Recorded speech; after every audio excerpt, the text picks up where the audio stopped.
Tonight, Nightwing kills off some major characters, and by major characters I mean they had names.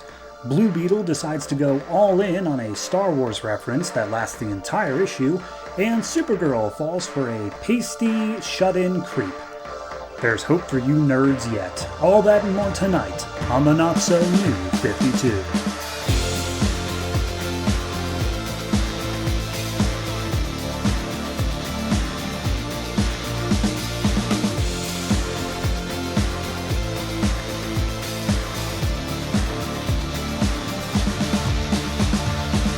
Hello everyone and welcome to episode 68 of the Not So New 52. I am your host, and before I really get into anything else, despite the fact there really isn't much else, just want to remind everyone that next week is the 5th week. I will be going over backups and talking about the few comics that came out that week, because for some reason, DC decided that the day after Christmas, nobody would want to go out and get comics. And to that I say, what? That's when I have the most money from gift cards and whatnot. So of course I'm going to want to go out and get stuff.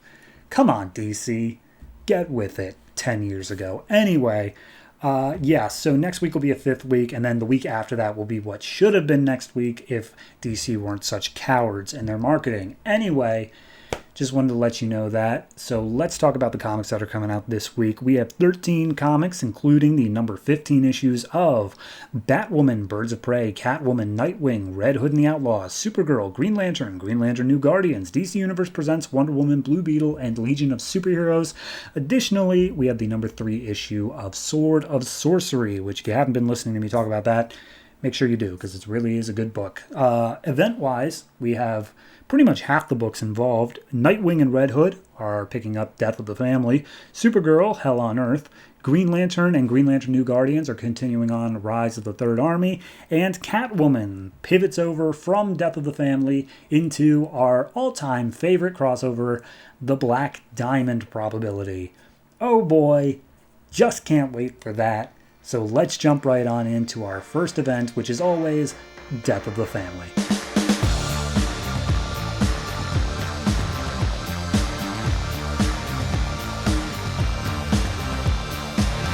Nightwing number 15, written by Kyle Higgins, art by Eddy Barrows. This is a tie-in to Death of the Family, like every other Bat book nowadays.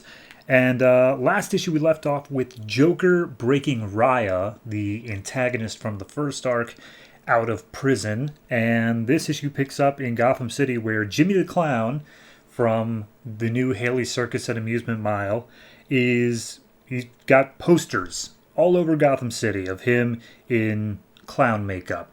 And he's also got like green hair and stuff like that, so it is vaguely Joker-esque. But basically the other circus workers are giving him a hard time, saying like, oh yeah, your mug's all over Gotham, it'd be hard for anyone to miss him. And they go back to their different places, and Jimmy says he's going out to grab a drink. And as he makes his way down an alley, he is jumped by the Joker, who is of course like, I don't see the resemblance at all. And then he gasses Jimmy, and then he's like, oh wait, there it is, now I see it. So Jimmy got gassed with Joker toxin. And then we cut over to Nightwing, who's flying around town with Batgirl, just like, okay, so based off of Batman number 15, the Joker has to know who we are, right? Like, Batman thinks he doesn't, but he does.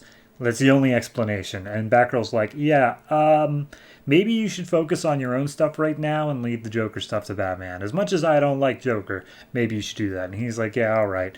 So Batgirl goes off and does her thing. And then Nightwing gets a call from Sonya, I guess calling for Dick. And she's like, hey, you need to get to Amusement Mile. Jimmy's dead. And so he takes off the Nightwing outfit, goes down to Amusement Mile, and we see Jimmy is strung up on the entrance with a sign around his neck saying nobody likes a knockoff. And he just starts like freaking out. He's like sobbing. He's like, excuse me, is everyone okay? Is everyone good? And everyone's like, Dick, they killed Jimmy, man. No, we're not okay. And he's like, yep, nope, I get that. Everyone pack up your stuff. Leave Gotham immediately. Like, you're not safe here. Don't stay with friends. Don't stay with families. You're going to stay in random hotels or friends of friends of friends. Okay? Got it? And the little girl on the trapeze comes up to Dick and he's like, hey, that lady Raya who murdered circus people, maybe you should keep an eye on her as well, as he shows her that the Joker broke her out. So then we meet up with Raya, who is seemingly at an abandoned airplane factory, I guess, an air yard at least. And she wakes up and looks around, and Joker's like, hey, don't ask too many questions yet, you'll ruin the surprise. So we cut back over. Dick is watching all the circus folk leave. They're all going on their separate ways. And sun's coming up. He's extremely tired. He decides to go home and just get a little bit of caffeine. But first he has to do one last thing. And he goes to the morgue to investigate a lead on Jimmy's body. He takes a blood sample from Jimmy and starts analyzing it. Meanwhile, Sonia calls him up and says, like, hey, Dick, what happened to Jimmy wasn't your fault, but if you want to stop construction for a while, I need you to swing by here and sign some paperwork. And he's like, can that literally wait until any other time? I'm a little busy right now. And she's like, yeah, no, I'm still in Gotham. I didn't leave when you told me to. And he's like, why didn't you? All right, fine. I guess I'll be by soon. So he analyzes the blood in Jimmy's Joker toxin, and turns out that there is a little bit of airplane fuel, like jet fuel in it. So he's going to use that as his lead. And he makes his way out of the morgue, heads over to Sonia's. And Sonia is, of course, just like, hey, here's the paperwork. Look, I know he was a friend of yours. It really isn't your fault, though. Everything's going to be okay. And she's just comforting him. And in their moment of weakness, they kiss. And immediately through Dick's head is all like oh, wait, you're the daughter of the guy who killed my parents. So let's step back a little bit. And in that moment, he gets a text, something he has to pay attention to. To be fair, I don't actually know what the text is for. It just says the chemical analysis result. But, like, he already saw there was jet fuel on an earlier page, so I guess this is just narrowing it down. Either way, he says he has to go. So he makes his way down to the local... They have a whole thing in here of, like, it was some company that was spying on Wayne Tech for corporate espionage, and now they're bankrupt and whatever. They just make airplanes. So at that point, Joker's over, like, the intercom just saying, good, glad you found my message. You were being all serious and whatnot. Had to get you in on this joke. And he's attacked by someone who looks like the Joker. And he throws that person out of the way. But when that person steps in the light, wouldn't you know it, it's Raya. She got Jokerized as well. And Joker's like, yep, all right, well, that's pretty much all I want. It's my knockoff versus Batman's knockoff. Fight. And so he leaves.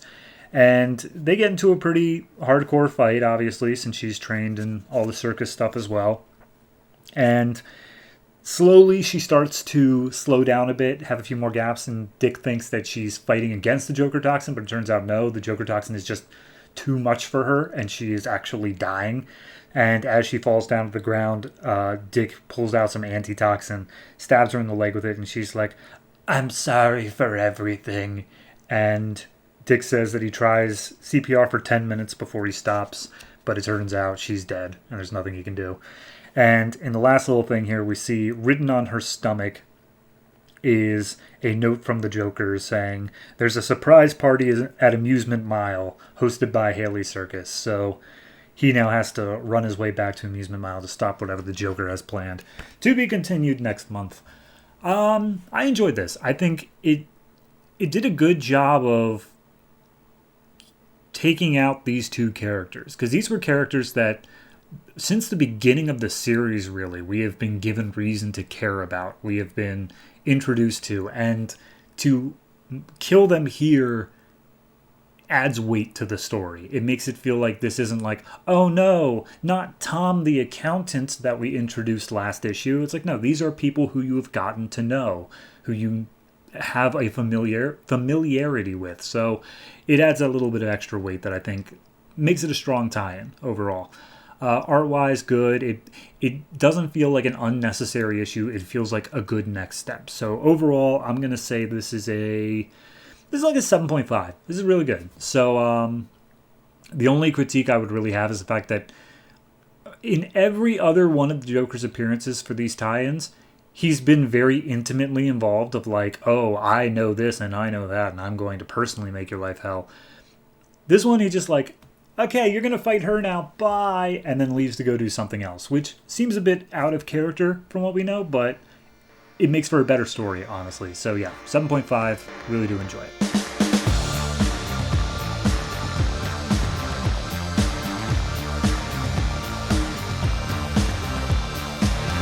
Red Hood and the Outlaws, number 15, written by Scott Lobdell, art by Timothy Green II. This is a tie-in to Death of the Family, and if you remember way back in the Zero issue, there was a whole thing of the Joker claiming that creating Red Hood was all part of some master plan of his to get at Batman. Okay? Just know that's on the table. So, last issue, Jason found his girlfriend, quote-unquote, Isabel, drugged up, and Joker was on TV taking credit for it as the cops busted in. So the cops are here now, and Jason's like, hey, she's been overdosed. I'm not responsible. I have to go deal with this. Tell your men to stand down. And it's Harvey Bullock there, and Bullock's like, kid, you're wearing a towel. What could you possibly be doing? So he then uses the shower rod that he has to beat the crap out of all the cops. Just enough to put them down, get them out of the way. Not enough to actually hurt them, because he knows that Harvey Bullock is going to take care of Isabel, and he just needs to be able to get out of there to deal with this. So he tells him, like, all right, I've taken out all your men. Give me your keys. I need to go deal with this. So he steals Harvey's keys and jumps in the cop car. And as he gets in the cop car, turns out Joker was already sitting there waiting in the back seat. He gasses Jason, and Jason falls unconscious. So we cut over to Starfire and Roy, Roy is working on Starfire's ship, and he says, and I quote here, when we were on board your ship, I noticed that the flux capacitors work on an alternating pulse rhythm. Now, I'm not going to bore you with that much nerdum, but flux capacitors is time travel. They just pick in random terms here. Anyway, Roy's working on it to make it do something where it can basically like teleport instantaneously anywhere in the world. So, yeah, that's the thing.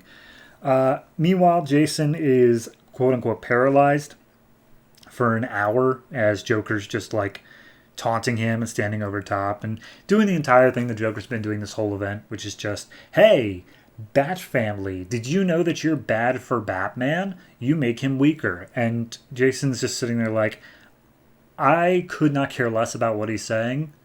I'm just going to get out of this, and then I'm going to kick him in the teeth. And the entire way here, Joker keeps on throwing out stuff of like, a son and boy, and basically saying like, I had this whole big plan for you and you went and ruined it. And he's like, what are you even talking? I have no idea what you mean. So he turns out wasn't paralyzed. He was just faking it because his training allows him to overcome paralyzing toxin. And he just starts kicking the crap out of Joker. And as he steals Joker's crowbar, because of course Joker had a crowbar, it electrifies him and knocks him back out again temporarily. And Joker's just like, well, all right, good job, kid. You do have some fight in you. So we go back to Harvey Bullock, who's watching over Isabel. And he looks at Isabel's phone, sees there were a few recent calls, all the same person, of Jay from First Class. And so he redials the number and says like, hey, I'm willing to bet you're the guy in the apartment tonight. Anyway, your girl's fine. I have no idea why you felt the need to beat up all of my men, but when you get back this message, go ahead and give me a call. So, turns out that Roy, using some alien tech from the guy, what was his name, Crux, from like issue 7, turns out that he used it on Jason's phone to be able to basically track and redirect any important sounding calls. So this is how they figure out, uh-oh, Jason's in trouble, and it sounds like it's the Joker. So, they're on their way. Anyway, Jason wakes back up. Now he's actually wearing his red hood, because before he was just wearing a generalized domino mask. But he wakes up, and Joker has put him in some sort of a maze, some sort of duct, and he's just showing him like, hey, here's evidence to support that I know who you are. And he leads him down the hall to this bullet that Jason knows is the bullet that came out of his father after he was shot one time. and how he resents that the bullet didn't end up actually killing his father. So he's like, all right, so I don't know what this means. Joker, you're clearly just grasping at straws. And then he makes his way down the hall and comes across a pair of mannequins like a mother-son. And it's clearly posed in the way that Jason found his mother after she OD'd.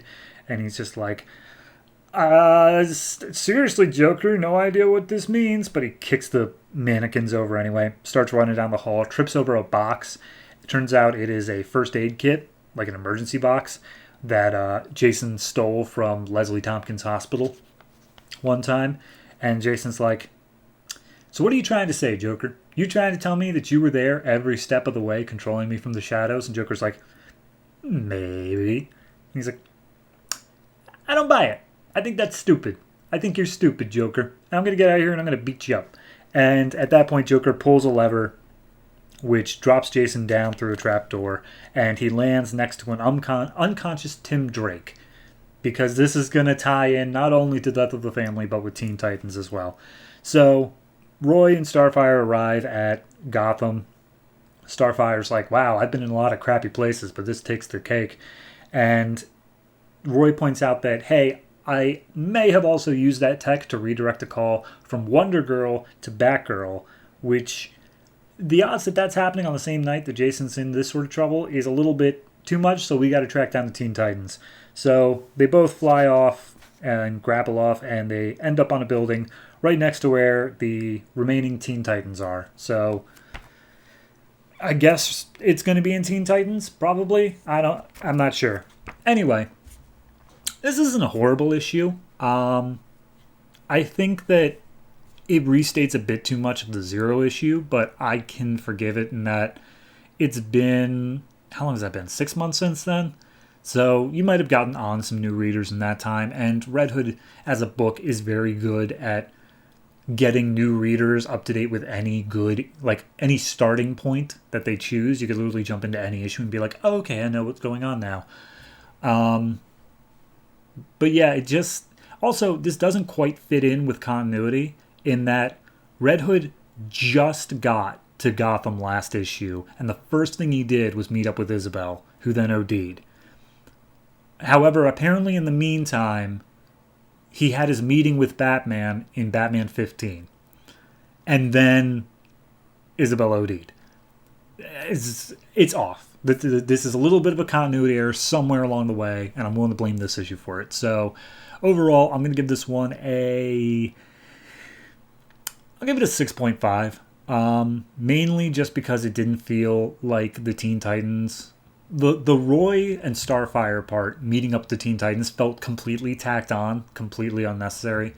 I'm sure it will end up being something, but it just felt so not properly tied in. So yeah, it's a 6.5.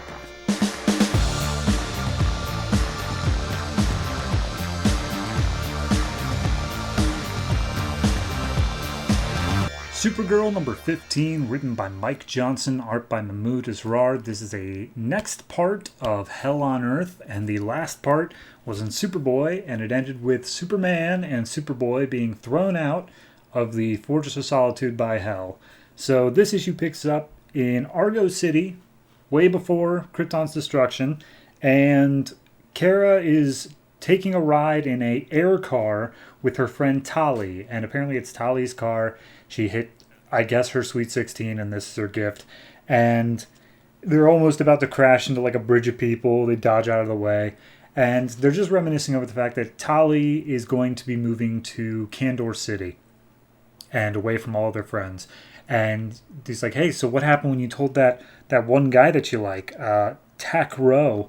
And Tali's like, don't tell nobody, but he kissed me. And they're like, oh my God, you two are going to get genetically matched, which I guess means marriage, but regardless, he's like, I don't know, but I'd trade all the kisses to spend one more day with you, my best friend Kara.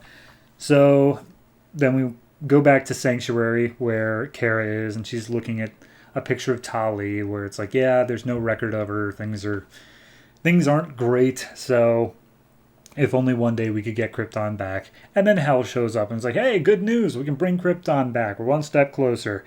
And he's like, I'm sorry, am I interrupting something? You seem like you're crying. And she's like, I'm not crying, shut up. Anyway, I'm fine. What's up? What do you mean one step closer? And it's like, well, here's the thing. I need you to trust me and come with me now. I assure you you're safe. And she's like, why can't you just tell me? And he's like, I don't think that you'll like it if I tell you how it happened, but just take my hand.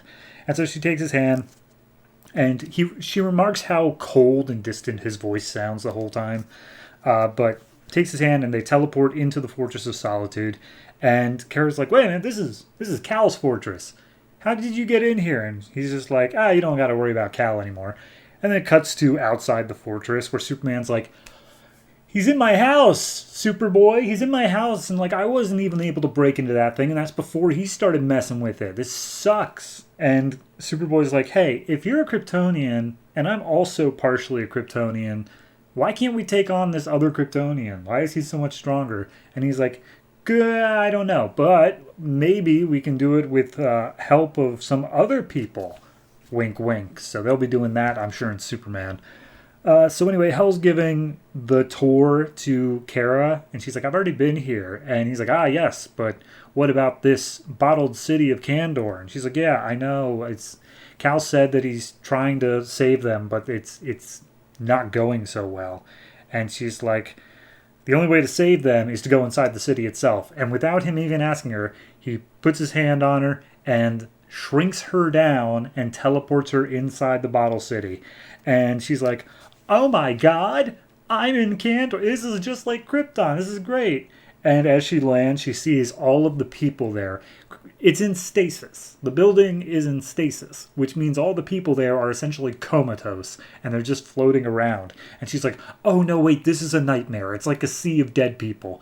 And she's like, no, it's all right. They can be saved. I can save them. I just gotta do what Hell wants me to do. Also, I don't know what Hell wants me to do. And so an astral projection of Hell shows up before he got turned all weird and white and gross looking.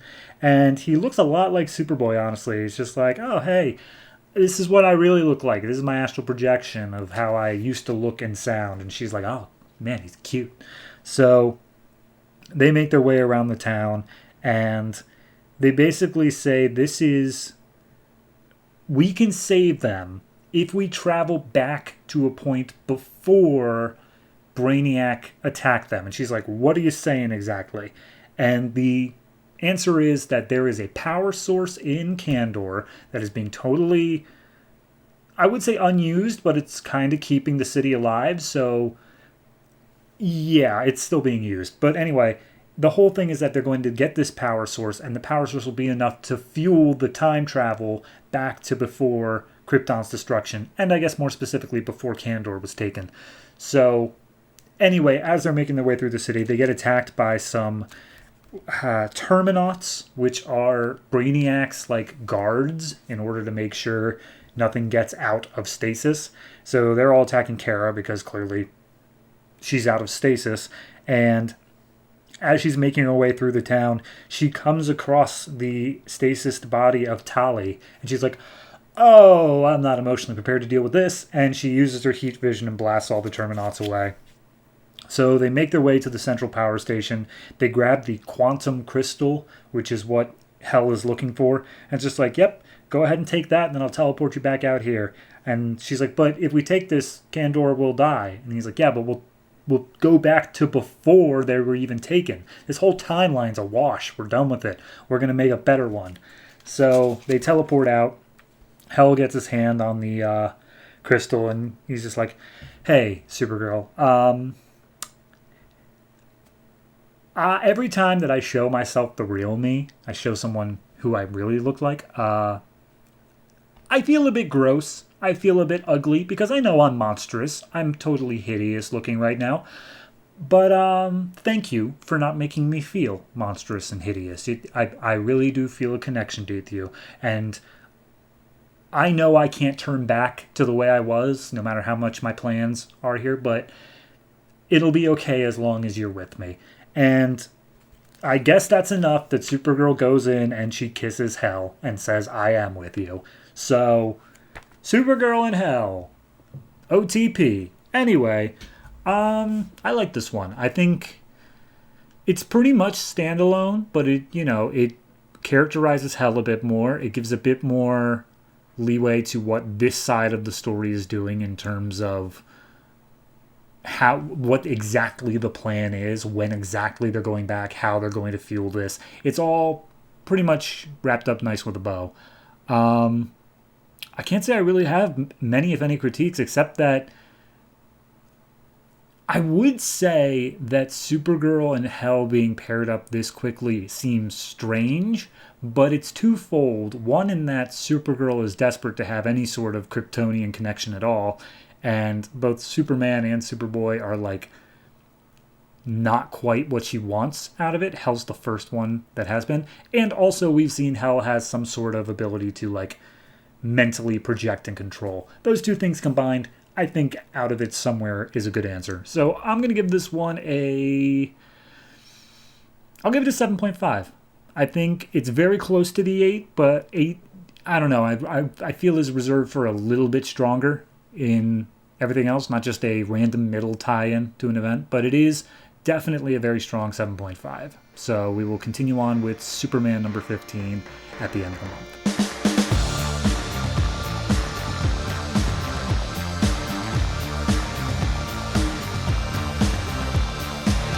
Green Lantern number 15, written by Geoff Johns, art by Doug Mahnke. This is a tie-in to Rise of the Third Army, and this is the first time that this particular book has felt like a tie-in, because we open up with a lantern named Gorish, who's like, hey, we've been getting reports from other lanterns that these things are everywhere. I'm going to go back to my home planet and make sure it's protected. And his like partner's like, hey, well, maybe we should stick together. It's our job to control the entire sector. And he's like, yeah, I am, starting with my planet. And as he makes his way there, he sees that not only has the entire planet already been consumed by the Third Army, but they're like swarming up into space, and he's about to be attacked by no less than several thousands of them.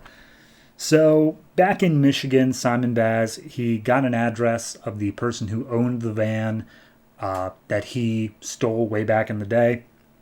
And he arrives and he's like, I probably shouldn't go in guns blazing. So Green Lantern ring off. And so it makes him look just as he was before. He goes up, knocks on the door, and he's like, guy who inside, Mr. Whale, he's like, wait a minute, I know you. You blew up that bridge. I thought they locked you up. He's like, no, I'm innocent, but it was your van. I know that. And I just want to find out what happened to it between the time where it was stolen from you to the point where I got it. Maybe we can piece it together. And he's like, I didn't park it under that bridge where you found it. You should come inside. And as he's inviting Simon inside, we see he has a handgun behind his back. So we cut to the airport where Agent Fed is still after Simon, and he's with another guy who's like, hey, maybe you should get some sleep. Like, the Justice League is literally looking for Simon Baz. I think they'll find him. It's like, yeah, the Justice League already found him, and they lost him. Like, this is not something the Justice League is able to handle. So I've got agents trained on this family, and I've been trying to get into his mindset, and he keeps on claiming innocence, and if he were innocent, I think I know where he would go to prove his innocence. So we cut back to Mr. Whale's house, and Simon just starts unloading. He's like, okay, so this whole thing's been like a nightmare. I got in your van. The bomb was already in it. I'm just trying to figure out, like, these guys who did it, they could be planning something more, so we got to find them. And he looks over at the table and sees, like, schematics for bombs and explosions and such. And at that point, he's like, oh, crap, okay. And Mr. Whale's already got the gun trained on him. He's just like, you ruined everything. We were going to blow that bridge up just as a train was going by, and it would have started the whole new revolution and everything, but you wasted that entire bomb on an empty factory. And Simon's like, but why? Why'd you do this? And he's like, the same reason I'm going to shoot you right now. They're going to call me a hero. And he fires a shot at Simon. Simon's ring just sparks, protects him with the suit, and gives him enough power to deflect the bullet. But he's at 0 power. So the ring, that was all it was able to do, and now it's de-energized. And he's keeps on firing at Simon because obviously he's got a full clip. So Simon ducks into the kitchen, tries to take some way of hiding. Meanwhile, we cut back to Hal and Sinestro, who are dead, quote unquote, but they're not dead. And they're being led by this hooded figure through this wasting away world. And the figure's like, all right, come on, let's go.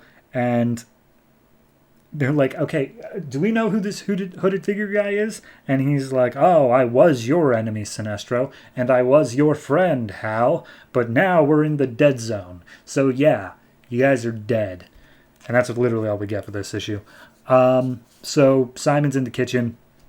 The Mr. Whale has the gun trained on him. Meanwhile, Agent Fed shows up, says, drop the gun. You've done a good job here. You've stopped this terrorist guy. Now put down the gun and I'll take him in. And Whale's like, how do I know that you're actually an agent? Meanwhile, Simon's there like, dude, this guy's the one who actually did it. You need to be taking him in right now. And before any of that is able to be dealt with, we finally get the Third Army, who just destroys this guy's house, busting in through the walls. He unloads the rest of the clip on him. It does nothing. Meanwhile, Fed and Simon make their way down into this guy's basement because he's kind of like, you know, a doomsday prepper sort of thing. He's got some mental issues, so it's a very well fortified basement. Fed tells Simon, okay, you picked up his gun in order to protect yourself from them. Drop it again because you are a wanted terrorist. And he's like, are you kidding me? No, those things are genuinely terrifying. So they make their way deeper in the basement. And of course, this guy has like a full armory and a bunch more bombs and such like that. So he's like, all right, if we're going to escape from these things, we need to arm these bombs and then get out of here. So Fed starts arming the bombs and he looks over to Simon like, so are you going to help me or what? And he's like, I don't know how to arm a bomb. And he's like, wow, okay, you really are innocent. Beep, beep, beep. So they arm the bombs. The Third Army breaks down the reinforced steel door and they make their way out through the cellar door. And as the Third Army is creeping their way through, all the bombs go off and there's just this massive explosion, takes out the whole house. It looks like they're almost caught in the crossfire, but they're protected by some green energy. And it turns out it's the squirrel Green Lantern. Green Lantern Bdig. B''DG. It's a talking squirrel. And he's here looking for Hal Jordan. And it's super important that he does so because he needs to tell Hal Jordan that the Guardians have lost their damn minds. And then we get one last page of the Guardians who are like, okay, Third Army plan, going great. However, it's like a hive mind, and therefore each of them equally has a bit of our power. So we're stretched a little bit thin here. Gotta juice back up from the First Lantern over here. So they steal some more of the First Lantern's power, and he's like, I will get you for this, Guardians. I will get my revenge in the next arc. So, I mean, he doesn't say that, but he may as well. I thought this was very good. I thought it was a good job of saying, okay, we've wrapped up that little mini arc of Simon figuring out who is to actually blame. There is still a little bit of mystery there as he keeps on saying we instead of I. So it is a larger organization who had this planned. We get some good... I feel like we get, at least from Agent Fed's perspective, vindication that Simon is innocent. So... I mean, it's a little bit dicey, but I think that it is there. And then, of course, the fact that the Third Army showed up. It's been going for like 3 issues now of this is a tie-in to that event, and this is the first one where we've actually seen them interacting with our main characters. So yeah, no, I'm all in on that.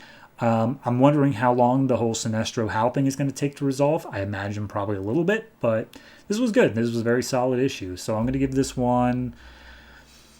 I'll give it an 8. I genuinely did enjoy it. I think that it's a nice little solid bit. My only critique is that it ended, I feel like, on the wrong note. It ended with the Guardians, where I think it should have ended with the Talking Squirrel Lantern, just because that is such a better beat to end on.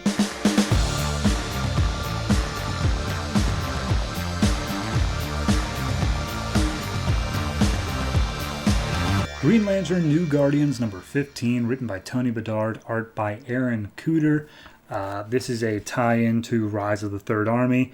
And last issue we left off with Kyle getting a little bit pissy with Carol. Arkillo is now joining them, and Kyle is on his way to go learn the Orange Lantern Corps, aka Larfleeze.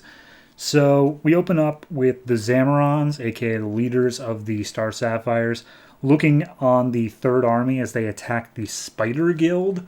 And they're just like, yeah, these things are going to rewrite the whole universe, except for us, the Zamorans. We'll be allowed to live, as is our deal with the Guardians. And there's no way that they would ever backstab us, because I'm sure there's a reason. So we see the Third Army taking on the Spider Guild and turning them into more Third Army people. And then we go to Kyle, Carol, and Arkillo as they make their way down onto Okara. And as they land, or as they're coming down, Kyle's like, hey, if, orange light is whatever, why haven't you shown me love yet, Carol? Why is that not a thing yet? And he's like, don't worry about that. We're saving orange for last. Or we're saving love for last. Orange comes next. So they come down, meet up with Sade, and Sade's like, hey, how's it going?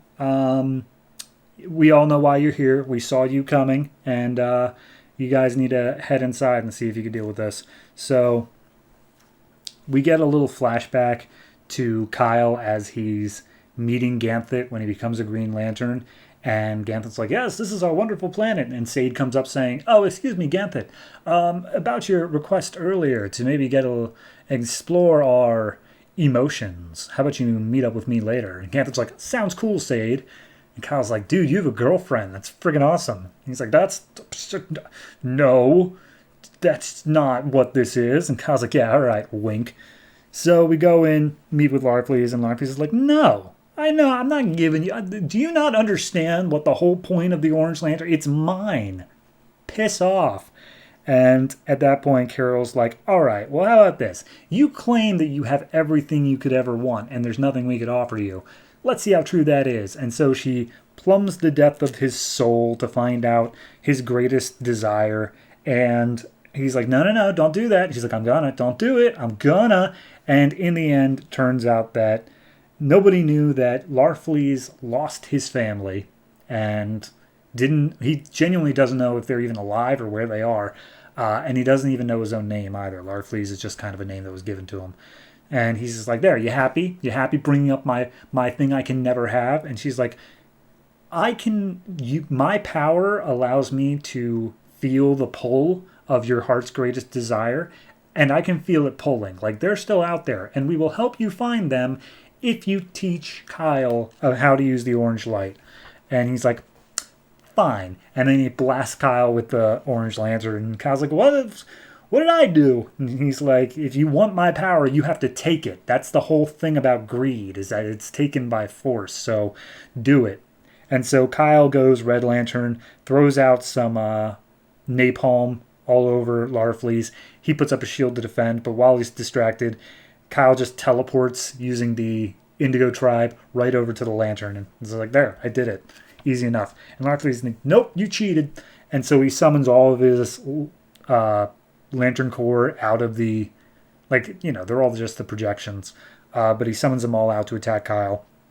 And then at that moment, the other three Lanterns, Arkillo, Carol, and Sade, are like, you guys feel something coming in here? And then they look down the cave, and it's the entire Third Army starts attacking. And Sade just puts up a wall, blocks it all off, and just like, okay, this feels like Guardian mischief. You guys need to get out of here, because if they touch you, I think you're going to be doomed. And Larfleeze is like, my Lantern Corps is already dead. Who cares if they're touched? So he uses the Orange Lanterns to attack the Third Army. And Arkillo's like, can you feel how scared they all are, Kyle? And he's like, yeah. And he goes all Yellow Lanterns, like, feels good. And then Carol tells him, like, hey, Kyle, can you maybe not be a prick right now and get over here and help me? And Kyle's like, I don't know. I'm not exactly a fan of you right now. And Sade chimes up and just like, okay, Kyle, you shouldn't be helping us. You need to get the Orange Lantern power. That's what you need to do.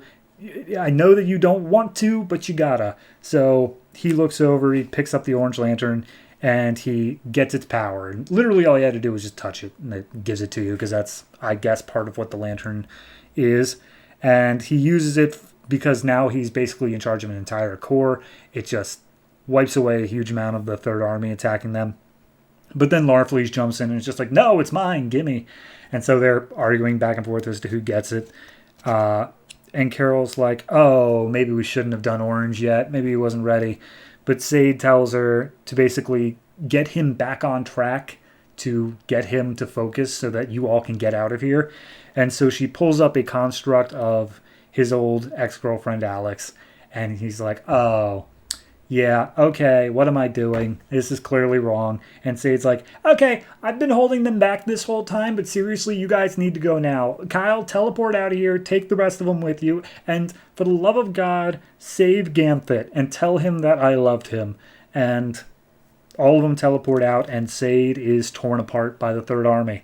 And we see the Guardians are looking on through the eyes of the army, and they're like, all right, well, Sade's dead. She betrayed us, so, makes sense that we killed her. But Kyle's still out there, and he might actually be an issue. Ganthet, what should we do? And Ganthet's quiet for a second, and everyone's like, Ganthet, you cool?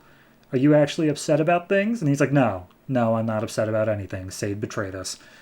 I'm going to go kill Kyle myself. And he flies off to go do that. So, yeah. Big issue, big things going on. I don't really have any issues with it. I think that it was a solid... I don't think that Kyle really has interacted with the Third Army, has he? It's been... Yeah, I feel like it's been separate the whole time. So, it was good. It was a solid introduction to Third Army. Makes him feel like a proper horrifying threat. At least in this book, specifically.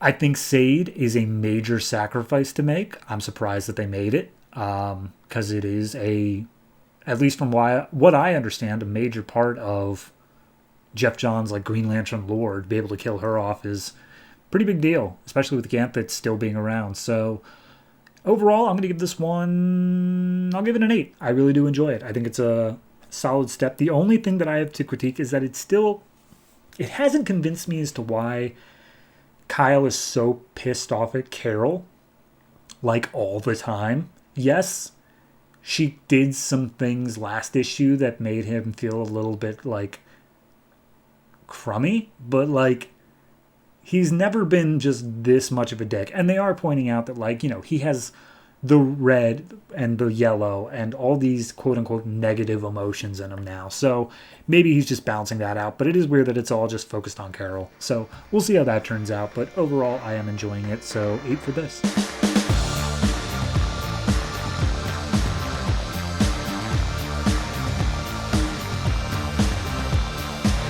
Catwoman number 15, written by Nocenti, art by Rafa Sandoval. This is part of the quote-unquote crossover of the Black Diamond probability. And we open up with Catwoman, who has bought a new bike, a cat bike. And it is literally shaped like a giant panther or something. They don't use it, so I don't know why it's here. Anyway, Catwoman arrives and meets up with her friend Gwen outside of this apartment building in Gotham where some rich people live. And it turns out there's this new app that if any rich teenager posts on Facebook saying they're throwing a party, she'll get an alert so that they can go rob during the party their rich parents' stuff. So they got an alert. They're going up to the penthouse. And this doorman tries to stop them because they're not on the list, but they don't care at all. So they make their way up. Party's going crazy. They make their way back into a vault. And 2 guys stop them as they're rustling through all the stuff, saying oh, hey, we're going to give a citizen's arrest, whatnot, unless you make out with us or more. And so Catwoman starts to get a little naked, and then she uses some weapons that she brought along to basically pin the guys down. They bust out the window, go down to the ground floor, just in time for Detective Alvarez to show up. And Catwoman's like, oh yeah, remember? He's part of my run, I guess. But he didn't even recognize her. So as they're trying to leave, the doorman stops him, and Catwoman bribes him with a diamond statue or something. So that amounts to absolutely nothing. We go to a hospital where the kid from the last 2 issues that she managed to free from the Joker is in the hospital, and Catwoman gives him, it's Milo, a teddy bear. and says, this is an ugly teddy bear. And the reason it's ugly is that no one will ever try to take it from you, because inside its stomach is like some very valuable things for when you get older. And he's like, I love you, Catwoman. So then we go to a motel where she's making out with her fence, because why not? And the guy's like, hey, got another job for you. Biggest payday of all time. But if I were you, I'd turn it down. And she's like, that doesn't make any sense. What's up? And it turns out they've got this weird liquid goo thing that sorts out a map or something of Argus facilities. And deep in Argus, there's a black room that has a whole bunch of magical objects. And inside there is a black diamond. And somebody wants it. And Catwoman's like, well, I can do it. And he's like, no, don't do it. And she's like, I'm gonna. So we go to outside the black room where Catwoman has already managed to get all these forged documents that literally nobody in government could see through, and just like, all right, you are a cartologist who studies maps to do something, and we are going to let you look at some maps that are rare down here. And she's like, thank you so much. I'm a professor, by the way. And she then walks in and meets up with the guy who's going to be her kind of guide the whole way through, named Darwin, who is the professional assistant of the main guy there, Johnny Peril. And he's like, yes, we have many magical things here. And she goes up to like a blank looking wall and remarks, what's this pattern? As if there's supposed to be something on the wall. But there isn't. So I'm calling that an art mistake. Anyway, she opens up the thing with the goo that has the map, and they look at it, and it's like, oh, this has something to do with the black diamond. Also, there was a guy named Eclipso, and something, all hell would break loose. So then the black goo, as it attaches to the wall, undoes a spell, and it allows them to see through the wall to the other side where the black diamond's being kept, and there's some guards that are all poised with their guns at it because it's starting to glow. And Catwoman's like, well, that's my cue. And Darwin, bless his little heart, is like, what happened to the other lady? So they make their way into the room without the guards noticing. The guards are like, we should start shooting this thing. And Catwoman's talking to Darwin like, hey, I'm going to need something here to, like, attack them. What can you, or better yet, like, is there anything here that I could even just steal instead of Black Diamond? And he just spends 2 full pages listing off everything that's in this place. And Catwoman's like, that's dumb. I don't want that. So then the guys are like, all right, open fire. This thing's starting to glow too much. And they start shooting the vault with the Black Diamond in it. It starts ricocheting off. And then they spend another page and a half going over again all of the things that Darwin listed off. Except now it's, oh, the bullet broke the case to that thing I mentioned before. So Catwoman busts in. She starts kicking the heads of these guys, taking them all down. One of the books opens up and starts bringing a demon off the page into life. One of them, I want to make sure I get his name right, is the arm of the famed Irish boxer Dan Donnelly. So yeah, anyway, Catwoman takes out all the guards, and she starts to look a little bit vicious here and gets like some pointy ears and stuff as well. And Darwin's like, you seeming a little bit evil right now. And she's like, yeah, well, shut up. She goes over to the vault, the safe with this thing, starts trying to hack its way in, and she's unable to do so. And she's like, oh, I have no patience for this. I really wish I could just slice my way in. And then this sword just appears in her hand, and she's like, this will work. And so she slices open the vault, and she finds the Black Diamond. And then, for some reason, completely unrelated, the arm of that boxer punches out the demon that was appearing from the book.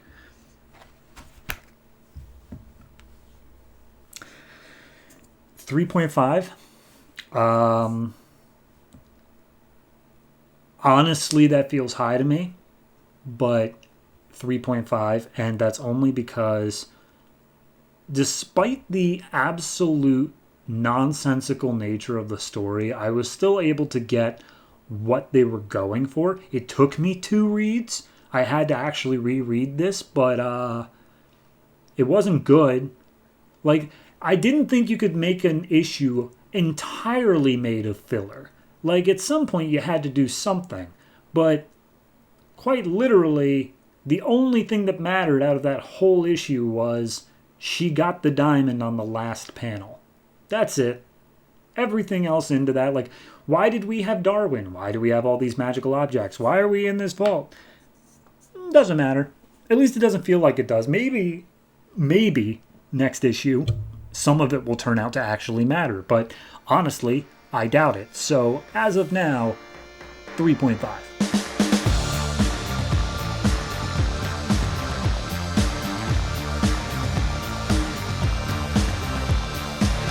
Batwoman number 15, written by J.H. Williams III and W. Haden Blackman, art by J.H. Williams III and Trevor McCarthy. So last issue, we had all the monsters attacking, and Maggie was in the middle of things as Batwoman and Wonder Woman came into the fight.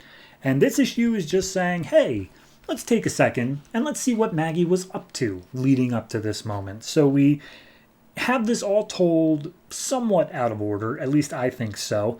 And we pick up with Maggie seeing Batwoman and Wonder Woman jumping into the fray, but she keeps on hearing the sound of chains, and she doesn't know why. And she flashes back. She knows that this is a memory, but she's unable to keep things straight right now. She's looking over all the files she has of all these kids, and she's hoping that maybe she can find just anything to help out. On top of that, her girlfriend, who of course is Kate, hasn't been seen in numerous days, so she's a bit upset about that too. Then we jump to, she has a few members of the Medusa clan, whatever you want to call it, charging after her. She has a gun trained, she shoots them dead, and one of them says the Greek word for mother, so she's like, alright, did some referencing into that. Why would a Chinese gang be having the ancient Greek word for mother? So as they arrest a couple other members of this Medusa tribe, she starts asking specifically about Mother. And the guy's like, oh, she's the end of Gotham, the end of your world. And Maggie's like, all right, well, they're crazy, but best we can do. So all the monsters are now attacking all this Medusa gang. We see that Cameron Chase is there giving out orders to her DEO agents. And Maggie just storms up and just like, yo, all of my policemen are dying. Why aren't your guys, who are much more well-equipped to deal with this, up on the front lines? And Cameron's like, I don't take orders from you? And she's like, please. And so Cameron buckles down and says, all right, fine. Guys, go protect the GCPD. And Cameron turns to Maggie and is just like, hey, if you want some help, if you want something real, I need you to go down to this location because you have a group of people who are basically going to be sacrificing themselves. You need to take care of that. So internally, Maggie says her entire, like, how she grew up. She grew up with a very religious father. And when Maggie started, like, cutting her hair short and starting to be a bit more, lack of a better word, butch, her dad locked her in the shed, tool shed that they had, and said, if you want to be a boy so bad, then you're going to learn to work with tools. And of course Maggie was freaking out about that. It was 110 degrees, and she ended up smashing her way out of the shed just to see her mom standing there saying, oh, please don't misunderstand, your father does love you. So that's the point where she learned to be independent, never trust anybody. So turns out that Cameron sent Maggie down to the local church, and she hates being in there. She feels so uncomfortable being there, but she goes in, and when she gets in there, she sees a group of parents of the kids that are missing, the ones that have been constantly telling her to do more. And they are basically all have weapons and such like that. And it's obvious that they are going to go out there and try to basically do this themselves. And Maggie tells them, like, there are things currently out there that won't care that you have a baseball bat or a machete. And then the one guy, he points out, like, well, I have a gun. Isn't that enough? And Maggie puts up her gun, just like, put down the gun. You need to stop. This is not the way to get your kids back. This is literally just suicide. And Maggie punches out one of them just to get him to see focus. And the one woman, Isabel, is currently freaking out even more so. And Maggie's like, what's going on? Turns out that her husband went out there on his own, basically saying, yeah, no, we're going to do this. And he's already out there. essentially marching to his death. And so she's praying at the altar, and Maggie's like, I will go and get your husband. So she starts running down the street. She comes across a branch of the gang, all armed with weapons, and him standing there with just a single pistol. And he's just saying, give me back my children, please. Please give them back. And as they start to attack, we see Maggie has fired off a few shots to stop the gang from approaching. But then he turns around and he sees Maggie, and he's so pissed off that Maggie has seemingly failed their family. He trains the gun on her.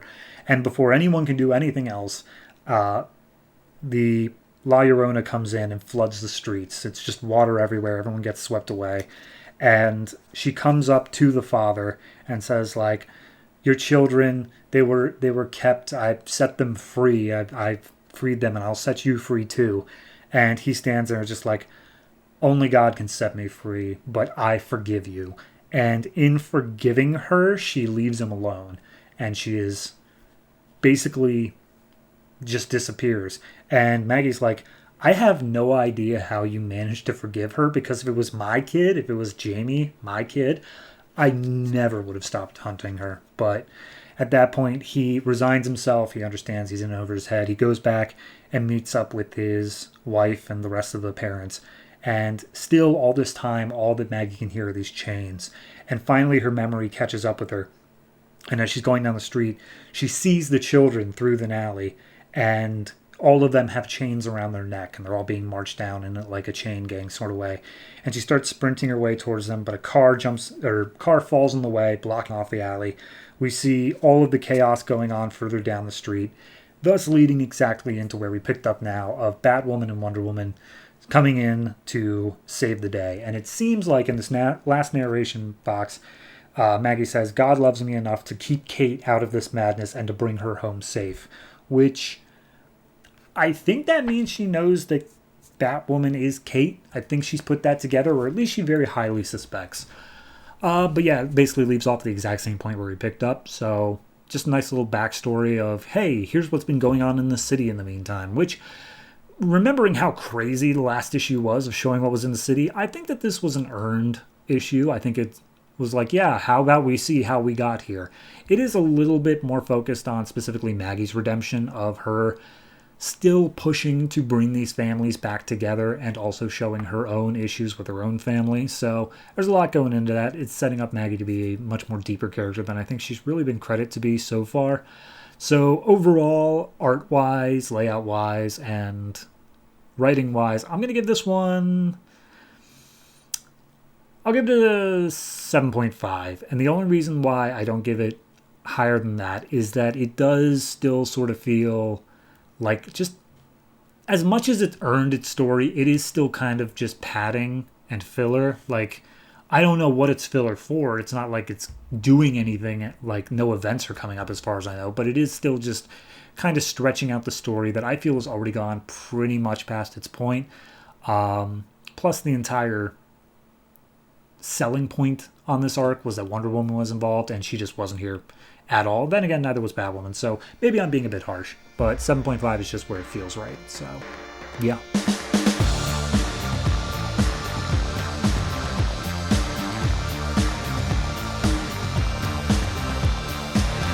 Birds of Prey number 15, written by Duane Swierczynski, art by Juan Jose Rip. Last issue we left off with Condor knocking out Black Canary for some reason, and the Dagger Clan taking Katana hostage. So this issue picks up with Condor. He's got a guy, and he's just dangling him as they're flying, just being like, all right, tell me what you know. What's the Dagger Clan going to do? And the guy's like, we got to get out of the city or else we're all going to die. And he's like, oh, something's going to happen to the city. Tell me more. So then we come down to Black Canary, Starling, and Batgirl, who all come back together, which we're just not going to talk about the fact that Condor knocked out Black Canary. Like, it doesn't come up, so sure, whatever. Anyway, they all get together and they're like, hey, does anybody know where Katana is? And Starling's like, I still got a tracker on her suit. We can find her. It says right now she's 1,000 feet below sea level. And we cut over to Katana, who is being held by the Dagger Clan. Her sword is currently being, like, dipped into a molten bath. So it's I guess, supposedly melting. And the Dagger Clan, including the leader, are there being like, "We are here to punish you, Katana." And Katana's like, "I didn't do anything. Why are you angry at me?" And he's like, "But you... To be fair, we're not exactly going to say what you did. We're not exactly sure. But we have this whole plan where this whole city's going to explode in just like 15 minutes. It will be uninhabitable for centuries, and you will be the one to blame." And so Katana's like, "Well, then you better start running." He's like, "Nope, I am actually pretty fond of being a suicide cult." He says those exact words. And then all of a sudden an ear-piercing scream comes through the building. And Katana's like, "Well, you better move fast because that's how you're going to die." So immediately we see Black Canary, Batgirl, and Starling trying to fight back the entirety of the Dagger Clan. And they're like, maybe we're not actually able to deal with this, considering we barely took down like a quarter of them last time before having to just run. And we see Katana starting to break free. She gets her sword out of the bath, and she's like, "All right, Garasuki, the leader of the Dagger Clan, let's go. Let's do this." And Black Canary, she starts feeling that bubbling up inside her. She's like, I'm having another power surge. And she pictures her dead husband's face, Kurt, and she lets out a scream. And Starling's like, "Dude, you could have just ruptured my eardrums. You just did that without warning. What's going on? Why are you doing that?" And she's like, "Never mind. Let's focus on finding Katana." And they look down the railing, and they see Katana taking on basically the entirety of the clan by herself, and she's doing a fantastic job at it. Meanwhile, the Birds of Prey are trying to fight their way down, and as Katana gets a knife held to her throat, she's like, "No more delays. This is happening. You're going to die here, Katana." And then up through the sewage comes Condor, who's holding a big box, and apparently this is the bomb. And at that point, the Dagger Clan guy's like, crap, okay, this actually isn't according to plan. We got to stop that, get that bomb back down there. So they keep on fighting. The Birds of Prey are still making their way down. And finally they like grapple, and Canary uses her cry in order to join into the center of the fight. And Katana's like, "All right, hey, my husband in the sword is giving me an idea. Let's cut the bomb in half." And Condor's like, "That sounds very stupid and like we're going to die." And she's like, "Nope, my husband says it'll be fine. Give me the bomb." And she goes to cut the bomb. Dagger guy yells, "Stop her." But she succeeds, and the bomb malfunctions. And the Dagger Clan's like, "Okay, we failed. Daggers, prepare for..." And then before he can say anything else, Katana holds a sword to his throat and says like, "Okay, Dagger Clan, your leader currently has lost his will to speak, so I'm going to tell you what's going to happen now."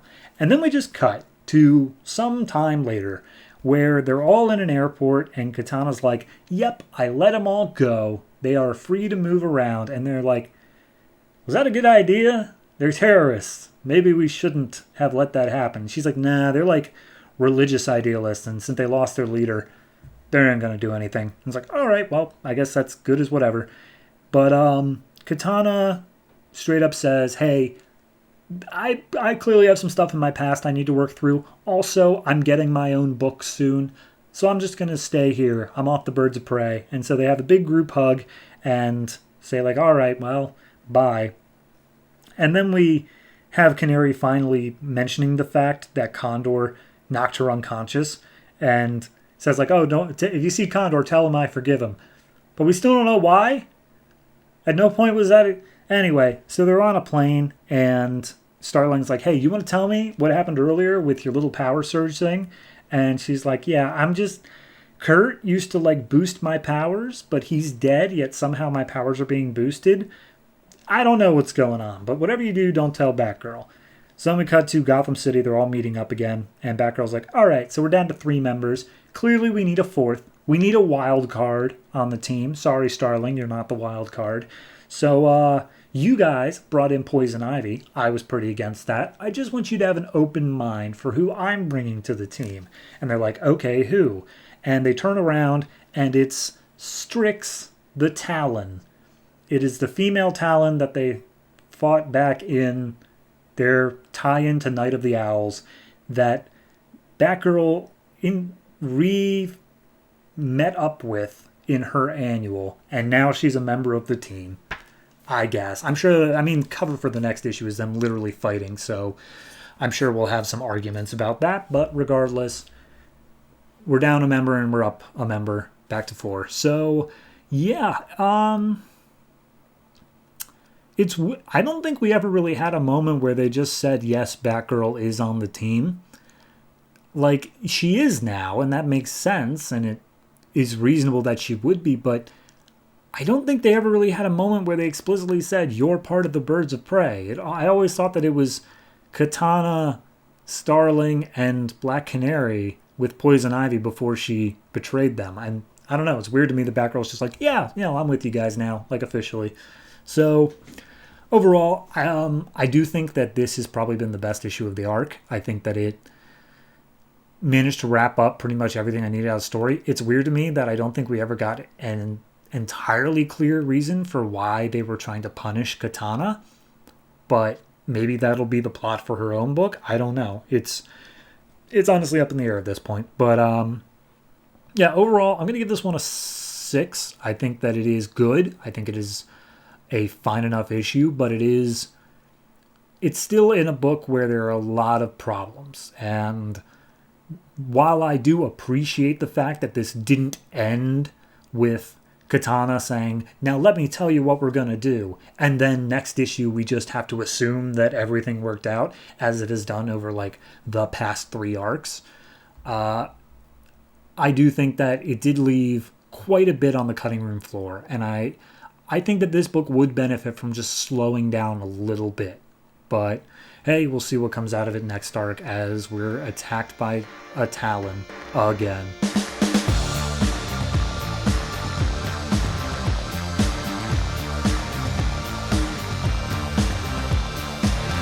DC Universe Presents number 15, written by Marc Andreyko, art by Robson, Rocha, and Eduardo Pansica. This is the next part of Blue Devil and Black Lightning, where last issue we had the demon Nibiros making a deal with drug dealer Tobias Whale to do some evil stuff in return for getting Blue Devil and Black Lightning, of course. Anyway, we open up this issue with a look ahead where Nibiros is wearing Blue Devil's skin, but it's all gross and malformed, and he's like, what's happening to me? And then we go back 3 days to a group of teenagers walking down the street, and one of them's like, hey man, we got some killer new drugs that we're gonna try. And they're all looking like, all right, who wants to go first? And one kid named Jason, he's like, I'll go first. You guys are all pansies. And he smokes one of the drugs, and he's like, whoa, this is amazing. And then he immediately starts dying. He starts choking on his own blood. And the other kid's like, oh, God, call 911. What should we do? What should we do? And they look across the street and see a church, and they're like, let's get him in there. They can help. And as he brings him in through the front door, Jason's like, no, get me out of this accursed place. And then his body just explodes. So there's an eye catch. Cut forward a little bit of time, and Black Lightning and Blue Devil, I forget their exact names, are Daniel Cassidy, Jefferson Pierce. Got it. Anyway, they are having a coffee, and Daniel's like, hey, we should do something about this drug. My godson was in that group of 4 kids, and he had to watch his friend literally explode. And Jefferson Pierce is like, this sounds like magic. Is it magic? And Daniel's like, well, it may kind of turn them into like soulless walking zombies if they don't explode. So, yeah, it's a little magic. But anyway, Jefferson's dad comes up at that point, and Daniel's like, I gotta go, but maybe, think about what we were saying, Jefferson, bye. And the dad says like, all right, here's the deal, Jefferson. I have a source. I'm going to go meet him tonight. And Jefferson's like, yeah, cool. I'll tag along with you. And he's like, no, I'm going to do this myself. I've been in this industry. I know how to handle myself. Please do not let Black Lightning show up. Wink, wink, nudge, nudge. And at that point, we go over to his source, who is talking to Nibiru, saying like, yeah, I know what I got to do. I'm going to get him alone. And then you and your new friends can take care of him. And Tobias Whale is there being like, all right, Johnny boy, don't mess it up or you're next on the menu. So we see Tobias Whale and Nibiru are still working very closely together. So, cut over to Daniel and Jefferson. They do meet up on a building right past some docks where all of these zombified drug users have been seen working. And Jefferson's like, okay, well, let's go ahead and figure out a stealthy way to jump in. We can go there. And at that point, he looks over and Daniel's already jumped in as Blue Devil and just starts blasting their heads off with his trident. And Jefferson's like, dude, what happened to like reconnaissance and subtlety as he comes into the fight as well? And he's like, that's for spy movies, Jefferson. This is a horror movie. So cut back over to Jefferson's dad, and he meets up with a source. Source says, hey, why don't you come on inside this building and I'll talk to you about this drug problem. And as they make their way in, Nibiros is just right there being like, hey, you're mine and I'm going to eat you alive.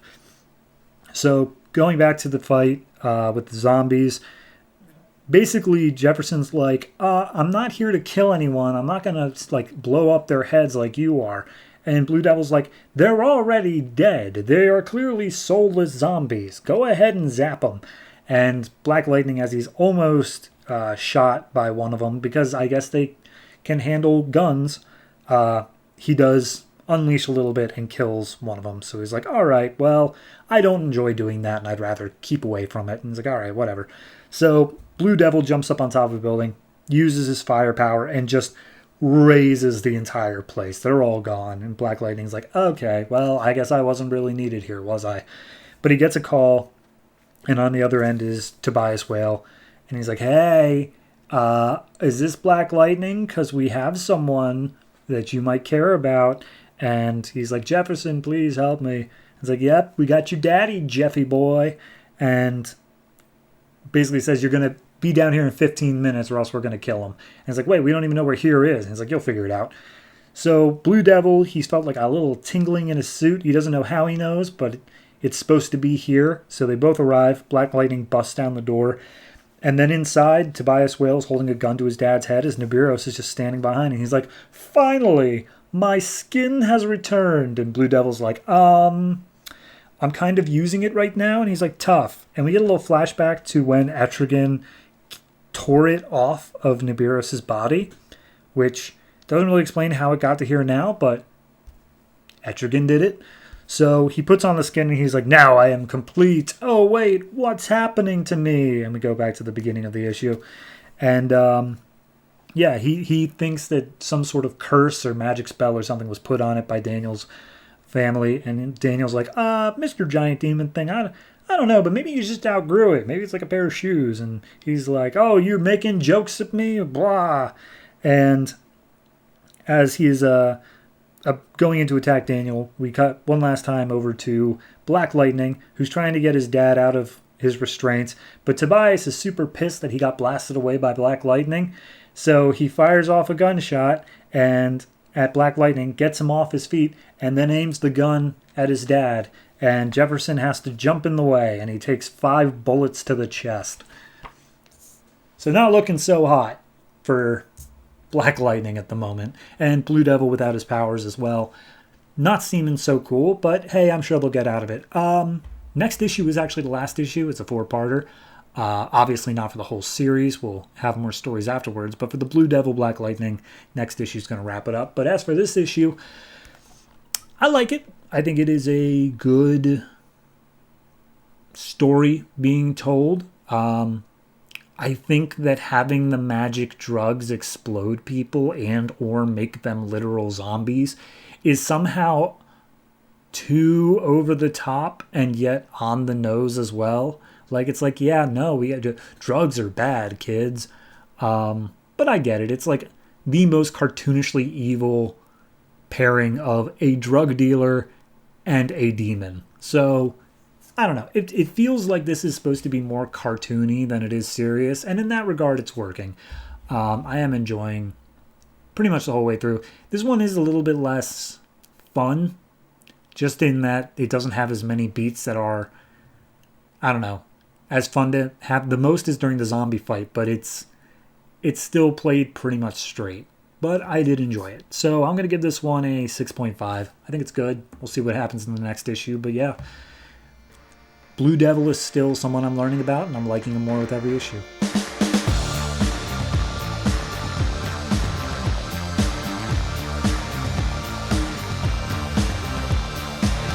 Wonder Woman number 15, written by Brian Azzarello, art by Cliff Chiang. Last issue we left up with Wonder Woman meeting up with her sister and then helping her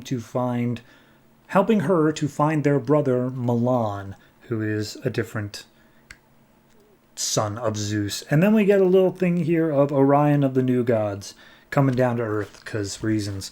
So we open up in Brooklyn where a man, I'm just going to call him the Seer because he wears a blindfold covered in eyes. He's picking up a trash food. It's literally a burger or something. And he's about to start eating it when a boom tube opens up and Orion comes out. And they seem to know each other. And it's like, oh, hey, how's it going? And Orion tells him, hey, look, I need your help. I need you to find somebody for me. And the Seer is like, no, I really hate doing that. And all I want you to do is just take me away from here and take me to like your home world, New Genesis, because it's literally heaven. And he's like, I can't do that. I just need your help. And he's like, all right, well, how about you take me on a joyride first? So they hop on Orion's little flight scooter thing and fly around the Statue of Liberty. So over in Manhattan, Wonder Woman's talking to Lennox, just being like, all right, so where do I find our brother? And Lennox tells him, like, no, I'm going to be doing this on my own because our brother is not going to like you. No offense, just he's not going to like you, so I'll handle things. You can babysit Hera and Zola from now on. And we cut over to Hera and Zola. Hera wants to watch the Kardashians, whereas Zola wants to watch NASCAR. And they keep flicking the TV remote back and forth until finally Hera bonks Zola on the head with it. And Wonder Woman's like, all right, cut it out. Zola, you're in charge while I'm gone. Hera, here's the room service like menu. You can literally order anything and they'll just show up and give it to you on a silver platter. So both of you good? Great, let's go. So her and Lennox make their way out and they go down into this weird like bunker looking thing in the side of a hill. And as they make their way down, they discover an abandoned subway that leads to some sewers. And as Lennox is making her way down, Wonder Woman's held back by a second because Hephaestus shows up. And Hephaestus is like, hey, can I see your gauntlets? Can I see your things on you? Just hold out your arms. She's like, why? She's like, just do it. And he holds her gauntlets saying like, hey, I made these. These are the like products of mine. And Wonder Woman starts saying how her mother told her a different story. But Hephaestus is like, whatever your mother did or didn't tell you, she did because she loved you. Anyway, I'm done. Just gave him a little tweak, tried to make him a little better because that's all gods do. They just tinker. So Lennox makes his way down and he comes across a little hubby hole of Milan, who is the Seer, the guy from the beginning. And he immediately is like, Lennox, you should go away. I don't want to see you anymore. And it turns out that Lennox came to him before in order to help him find one of their other sisters. And he apparently did some very nasty bad things to whoever that was. They didn't say who it is specifically. It might be Zaraka. I'm not sure. Anyway, at this point, as Milan's telling Lennox to go away, Orion pops up behind and is just like, I think I can help you do that. So then we cut over to Zola and Hera. Zola wants to go out, wants to get out of the building, and because she's depressed. She literally had her child stolen from her before even getting to hold it.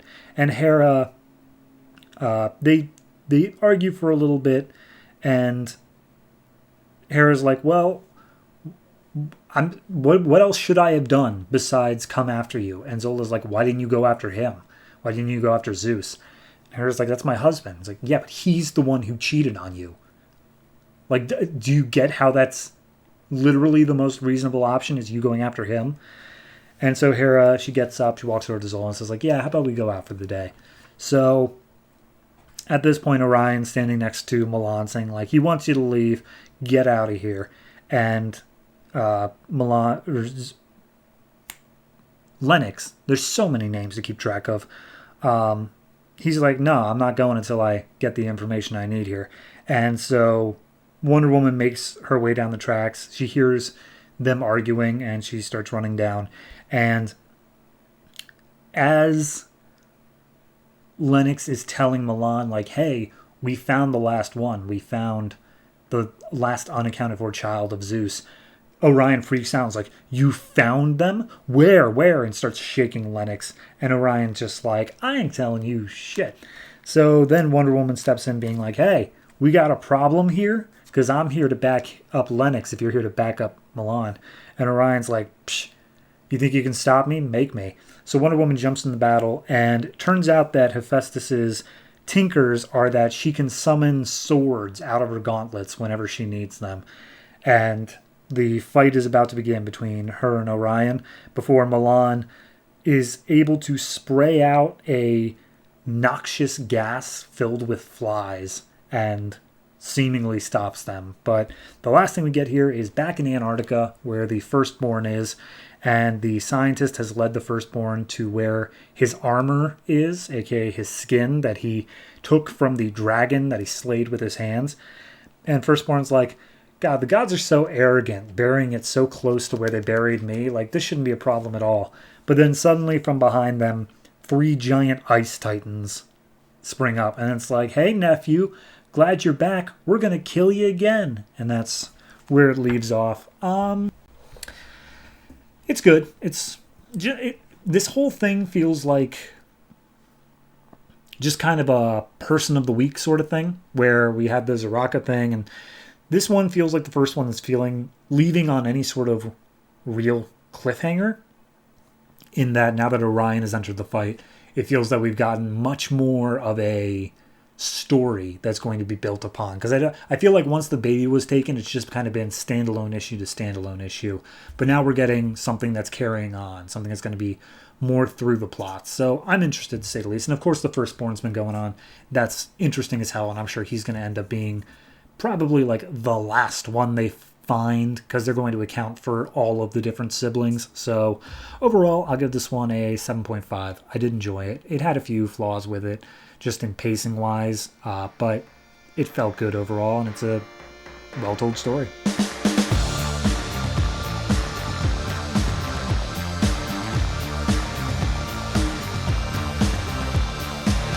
Blue Beetle number 15, written by Tony Bedard, art by Scott McDaniel. Last issue left off with Jaime getting off of the Scarab planet with a guy named Moonrunner, and the other Scarab guy, Kaji Kai, being trapped on the planet.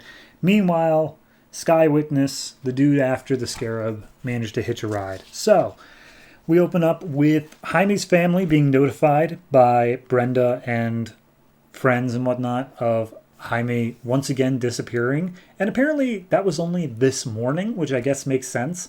But weird how long that's actually been in real life. So yeah, he's only been gone for like a few hours, but he's missing again. Then we cut into space, and Jaime is holding Moonrunner at a gunpoint. He's like, turn around and go get my friend. And it's like, first off, the planet exploded. Second off, who's your friend? And he's like, Kaji Kai. And it's like, Kaji Kai is like a war criminal. He is the worst, and he's your friend? So yeah, maybe I just don't understand. Also, since when have scarabs been able to make friends? And he's like, well, he was, and since we blew up that planet, we've given all the scarabs back their free will. And Moonrunner's like, I don't think that's how that works. But anyway, what do you want from me? And it's like, I want you to take me back to Earth. And it's like, all right, where is that? And the scarab tells him it's Sector 2814. And at that point, Moonrunner pulls up a map and is like, that is literally way too far away. I can't. If we're gonna get there, and I can get you there, but we're gonna have to make some pit stops on the way. But first off, let me see if there's any chatter about you online. And they pull up it's some sort of reality show, but in space, where there's a guy who's being hunted down, and so it's like, yeah, it's just a reality show, don't worry about that. And he clicks over the channel, and he sees that they basically have a reward on his head for bringing in Jaime and his Beetle. And Jaime's like, that don't even think about it. He's like, I'm not going to turn you in for the reward. Clearly, you could kill me at any point, but we're going to have to go the long way around to get out of reach space. So we're going to have to go through the Tenebrian Dominion, which is run by Lady Styx. I think Lady Styx popped up during the 0 issue, maybe. I can't remember exactly. But anyway, Jaime's like, all right, cool, let's shake on it. And the guy's like, I don't think that means what you think it means. And turns out in his species, shaking hands is how you reproduce. So Jaime's like, all right, I'm done with this. Let's just go. So they make their way to this planet where they're going to have to do their first tune-up. And Moonrunner tells them, stay on the ship. We don't want anyone down there noticing you. Because it's basically Tatooine down there. Like, we're going to that sort of place. But Jaime's like, I can just turn myself back into a normal-looking human. I can deactivate the scarab. And Moonrunner's like, I didn't know that was a possibility. And he's like, I'm the only one who can do it. So they make their way down.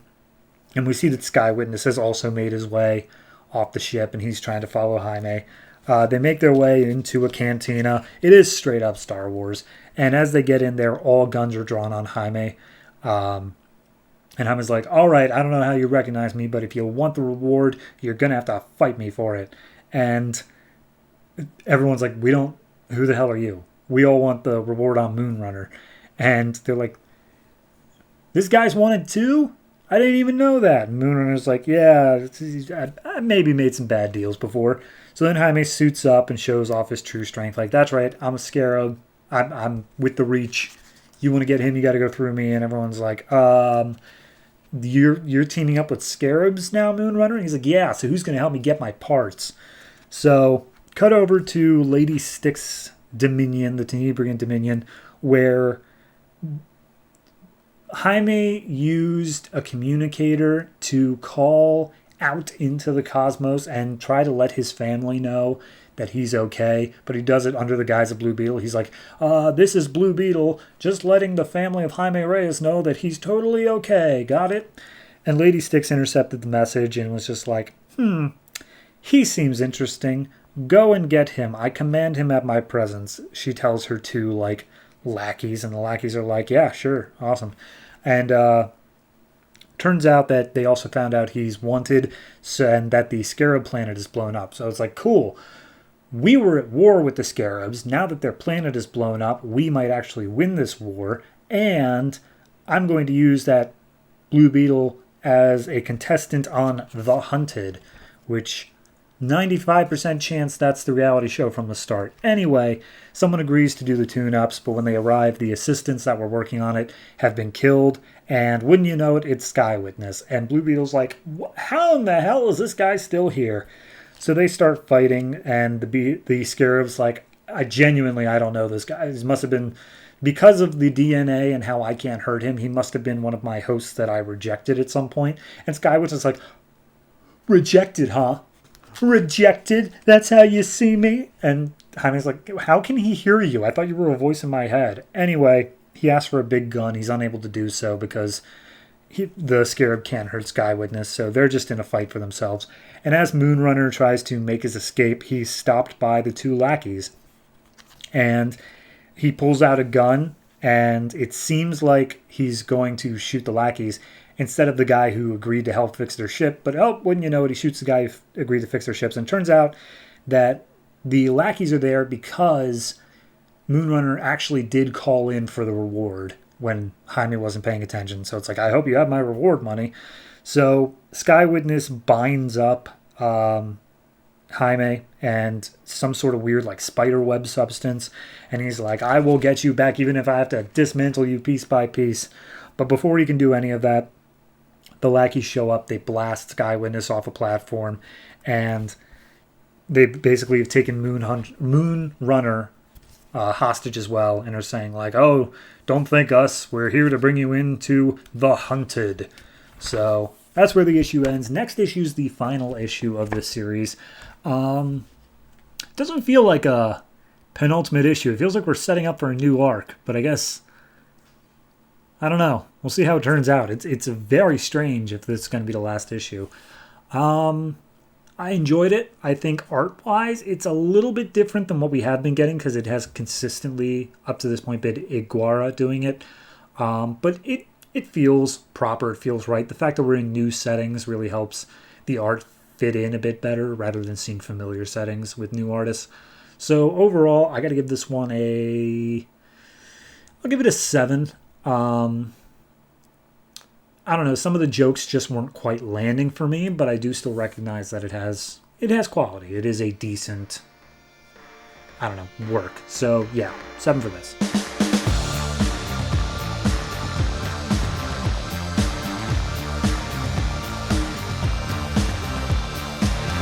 Legion of Superheroes number 15, written by Paul Levitz, art by Francis Portela. So it's kind of just a standalone issue. We have Glorith, who I guess is magical. She wakes up, gets out of bed, hears a voice that lures her into a portal, and when she comes out the other side, the voice says, "It is time for you to die." And there's like old 13th century people saying, "Oh, burn the witch, burn her." So we go to Dragonwing and Harmonia and Chemical Kid, who are in her room the next morning and are like, she just kind of disappeared. And usually she tells people where she goes, but also she goes and visits her mom, who's like a dark witch or something. So maybe she's just off doing that. Should we be worried? And Brainiac is like, I don't think we really need to be worried right now, because like you said, she disappears at sometimes. But then Cosmic Boy is also like, I'm the one on the board this morning, and I gotta tell you, I disagree. We need to put out a manhunt trying to find Glorith, because she's the most timid member, so she would definitely let somebody know before just leaving without saying a word.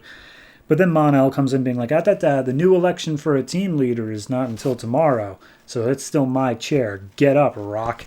And before he can even say anything at all relating to the thing, the science police call in and say, hey, we've got a time storm that we need all Legionnaires on deck for. It's in Barcelona on Earth. So Mon-El and Ultra Boy are the ones leading the charge. They get there first. And as they arrive at Barcelona, which is now a church that has consumed the entirety of the city, they see just a bunch of dinosaurs, just literally dinosaurs everywhere. And they're like, all right, well, let's take out the dinos. So they just start beating up T-Rexes and whatnot. They land and they see some cavemen there as well. And they're like, all right, this is weird. Brainiac, you have any idea what's going on here? And it's just like, well, right over there is the central base of the time storm. So I'm guessing go over in that direction. And they're like, how do you know it's over there? It's just like, because I'm able to process all of this crazy information and whatnot. Just do it. We cut back to Glorith, who she tried to escape from her binds, but she is unable to do so. And so she's like, oh no, I can't cast a spell either. I'm so weak. But I do have my Legion ring. And so she uses that to fly up off of the fire that is attempting to burn her. So then we cut to Chameleon Boy, Lightning Lass, and Shrinking Violet, who I genuinely don't think I've ever met before. And by the way, the only reason I'm getting any of these names right now is that this is the first issue of the trade. So they're showing all the names again for people who might be jumping in here. Anyway, Chameleon Boy's like, hey, girls, we need to talk about the Fatal Five. Like, they're coming back and we're doing a very bad job at tracking them down. So we have to consider the fact that maybe there's a reason that we're failing so much, like sabotage. So anyway, there's apparently some like 19th century tanks, some 20th century tanks that came in through the time storm as well. They're trying to blow up Brainiac, and he's like, that's weird. Anyway, Mon-El, Ultra Boy, can I get you to come over and help this? And we see Ultra Boy's finished tying up the cavemen. He comes over and smashes some tanks. And he's like, do you have to do it so loud? Couldn't you just dismantle them? And Ultra Boy's like, that's not my deal. What do you want, Brainiac? So they start moving everything south side of the city towards the ocean as Dragon... I've already forgotten the name. Flame Dragon, I think. She points out, like, there's more of these guys. They keep on showing up out of nowhere. Like, this storm is not stopping. And so they come across Glorith at the center of the storm. And just like, we have her. She's okay. She's knocked out at the moment, but we'll bring her to. Harmonia causes a storm that basically gets all of the sentient beings that are coming through the time storm off the table, so they don't have to worry about those. And then they talk to Glorith, and they're just like, Glorith, we don't think that you're the one who's doing this, but we think that for some reason somebody is using you to do this, so how about you cast a shield spell to protect you from any outside forces? And so she does, and in doing so, all the beings who came through the time storm just start fading away. And it's like, okay, that worked, so let's figure out what's going on. And Glorith is like, do I have to wear this shield for the rest of my life? And it's like, no, they brought you here to this city for a specific reason. Clearly it was just like a stars aligning sort of thing.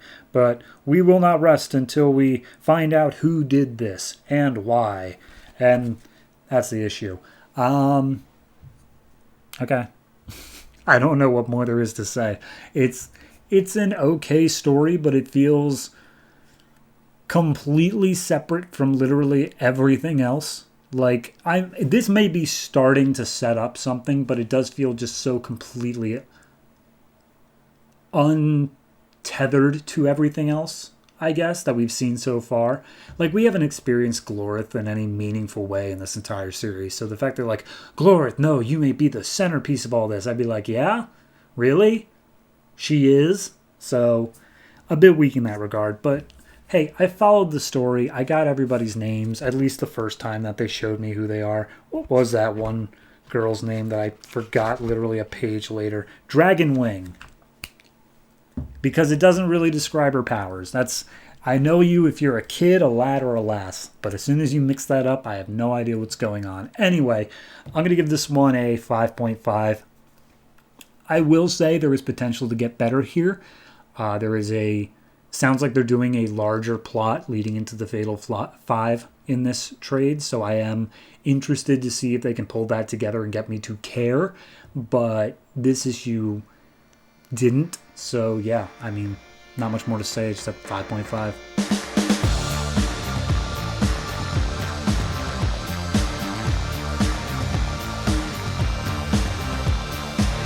Sword of Sorcery number 3, written by Christy Marks, art by Aaron Lopresti and Claude St. Albin. Last issue wrapped up with Amaya getting some of the amethyst magic and her aunt, Lady Morgul, summoning 2 assassins to kill her mother. So this issue picks up with Graciel telling Amaya basically how to use the magic and using it for battle purposes. So trying to get her to conjure up a shield with it, but Amaya is unable to do so, and her mother keeps on slapping right through it. And she's like, you got to keep going, you got to keep trying, because in the heat of battle, you need to know this. And Amaya's getting very frustrated at it. Meanwhile, whatever her name is, the one who keeps the records, she comes up and Lady Senshi says, hey, look, I know you wanted to save this until later, but you have been the first person to visit First Home in like thousands of years, so we need you to update our records. We need you to come in and give a talk. So can you just come in here and let us know what's up? And Amaya's like, whoa, hold on. First Home? That sounds like you're saying Earth is like the origin place. And it turns out, yes, Gemworld was migrated to. These people left Earth and came to Gemworld. So they are all from there. So at that point, Graciel's like, okay, but I need someone to train my daughter. And a big guy named Elzare steps up, and he's like, well, all right, I'll do it. So Elzare is going to train her, and it looks like he's not going to give her any slack at all. So then we cut to a clan that doesn't seem to be part of any house, and it lives outside the settled lands called the Gagra. And there is a woman there who named Niati, who is asking for permission to avenge her mate's death. And the chieftain's like, no, I've told you no 1,000 times. Get over it and pick a new mate. But she's like, I will not. I'm going to avenge him. And the chieftain's like, if you leave, you'll die. And she's like, fine, whatever. I'm done here. So we cut back to Irati or whatever, training Amaya. And he is just full on laying into her and just like, make a shield. Come on, show me what you got. And so she does end up making a shield that defends from his mace. And then he goads her into making like razor claws that she can throw. And we see Amaya do so, and it works just as intended. So it's like, yeah, no, good job. Next time we'll work on your aim. But he wants to show her something, and he tosses her this mace that is way too big for her. And she's like, trying to dodge out of the way, basically, but she ends up catching it, and she's amazed that she's able to even hold it. Turns out that with the magic comes basically super strength, and sometimes physics in this world are a little bit different than you would expect. So we cut to Graciel giving the rundown on magics in the normal world, normal Earth, and basically saying, no, I didn't see anything. It seems like magics is just fairy tales and whatever.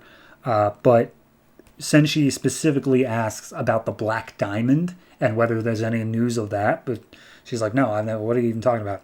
But before they can get into it, urgent message comes in to Lady Graciel. Turns out her sister has agreed to meet on neutral ground at their brother's home, and they are going to talk it out and see if they can come to a thing. And it's like, all right, well, this takes priority. We got to go. Bye.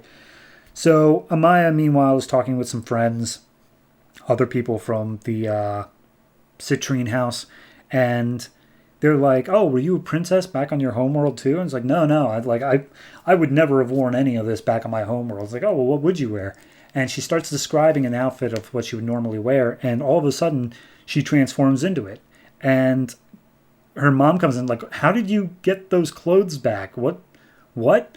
And she's like, I don't know. I just talked about it and they suddenly appeared. And it turns out these are probably some latent power she has from her father's side because he was a turquoise. So at that point, she's like, look, we'll get into that later. But right now, we got to go meet up with your aunt. And she's like, what? She wants to kill us. Why are we meeting up with her? I was like, no, we're going on neutral ground.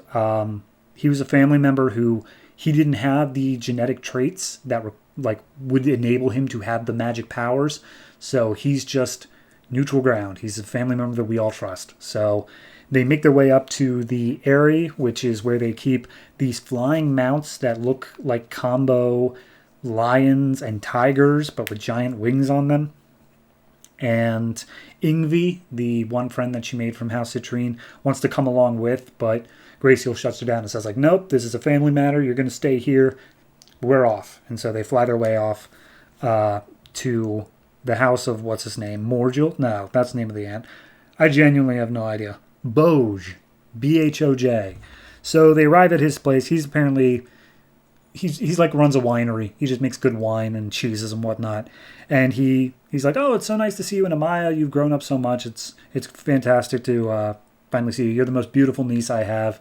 And she's like, I'm the only niece you have. And it's like, you're clever too. All right. Well, she's inside. Go on in. And they're like, you're not going to come in and moderate? And it's like, no. The reason I'm the neutral party is that I don't get involved in these things. But good luck to you. So they make their way in. Morgul's like, oh, Amaya, would you like some wine? It really is fantastic. And Amaya's like, why are you pretending to be nice? You've been in my head. Like, I know how evil you are. And she's like, I'm not evil. I wish that I could get you to see that I'm strong. I have to be strong to be a leader. And that's what's required of me. And she's like, yeah, well, it sounds like you just hate my mom. But anyway, they get to the business. And basically, Graciel lays out, she knows that Morgul is unable to get pregnant. There will be no heir from her line of the family. The next heir is Amaya. Amaya has to be the one that's next in line. So she puts forward that both Morgul and herself give up their magic, put it all into Amaya, and let her have the throne now. That's stopping any sort of blood feud they've got going on. And Amaya's first time hearing about this is now. She's like, oh, you want me to lead? And Morgul's like, okay, here's an idea. Better plan. How about you give up your magic to both me and her? I will raise her and train her into how to actually lead a house, and I will let you live. That'll be my promise. And immediately Amaya's like, I'm not going to get... You want to pretend to be my mom? That's not how this is going to work. I'm not going to train under you. You're evil, and I'm not going to do that. And Morgul's like, this is the only way you're going to save your mom's life. You sure you want to turn it down so quickly? And she's like, no, I'm not going with you. So Morgul storms out, and it's basically a declaration of war. And they go back home and are going to prepare for that. Day later, as they're training, all of a sudden, in the records room, the portal stone, the portal crystal that brought them there is lighting up. And Maya's like, my mom left this in place and nobody should have it, especially no one who knows what it would do. So I don't know what's going on, but we can't wait to go get her. I have to find out what's going on. So she touches the portal crystal, she goes through, and she disappears. And as we know in Justice League Dark, Constantine was on the other side of that crystal, and he has brought her over for a little mini event thing going on. So yeah, I enjoy this. It's not quite as world building-y as I liked in the first 2 issues, but it's a well done story. I mean, it's building up now. We've got this war thing going on. We know where these different factions lie. So no, I definitely did enjoy it. I don't see any real issues with it. So I'm going to give this one I'll give it an 8.5. I really do think that this is a fantastic story, and it is just building more and more with each issue. This one was a bit more low-key, but it was part of the story that needed to be told, and I think it did it fantastically of giving the exposition on certain things without overdoing it. So 8.5, looking forward to next issue.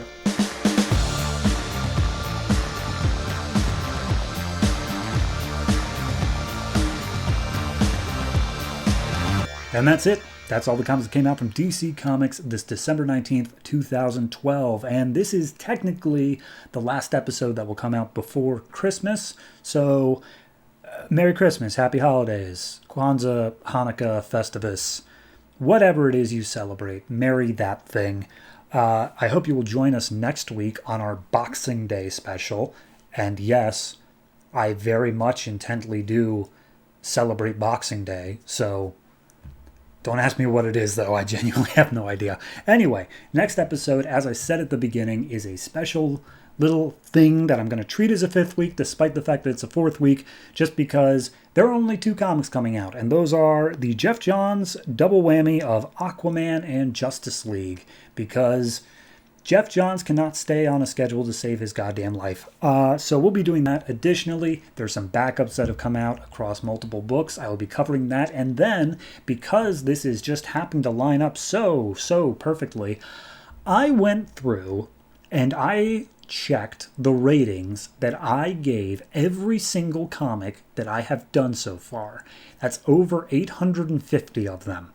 And I put them into Excel, and I had some weird magic formulas, and I got out stats. Actual, honest-to-God stats about what I think about these comics. So, I'm going to be spending like half an hour going through all the stats, and if that's something that interests you, seek medical help, because that is not something that should be interesting, but by God, I did it anyway. So, hope you'll tune into that next week. In the meantime, I already gave you the list of comics that are coming out, so I'm just going to jump right on in to the contractual obligations of, hey, if you check in the description of wherever it is you're listening or watching this in, you'll find links to our Twitter, our Discord, and our Patreon. Patreon you got to pay for, and Twitter going down the drain, so be sure to check out our Discord. Tell them David sent you. Or don't. Actually, don't. That might embarrass me. Don't embarrass me in front of my friends, please. Anyway, that's going to do it for me. Thank you very much for watching, listening, however it is you consume this podcast. Always try to remember that if it ain't broke, don't fix it.